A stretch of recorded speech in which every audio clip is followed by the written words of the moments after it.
Heading to trial, the Marine veteran and double amputee accused of raping a teenager in Allegheny County appears in court, and KDKA was rolling as he arrived. You're watching the KDKA-TV News at noon. I'm Erica Moke.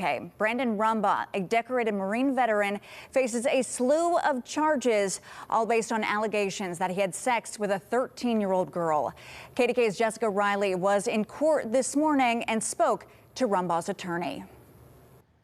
Yeah, Brandon Rumbaugh was seen in a Pleasant Hills court for his preliminary hearing. 3 of those charges were withdrawn, with the others being waived to the Court of Common Pleas.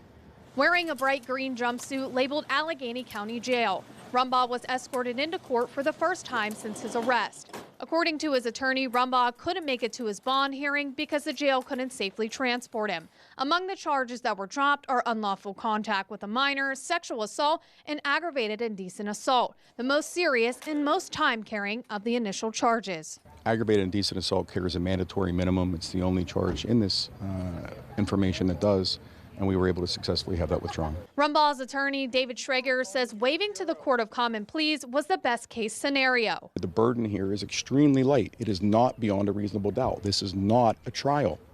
We don't get to call witnesses. We don't get to testify on our own behalf.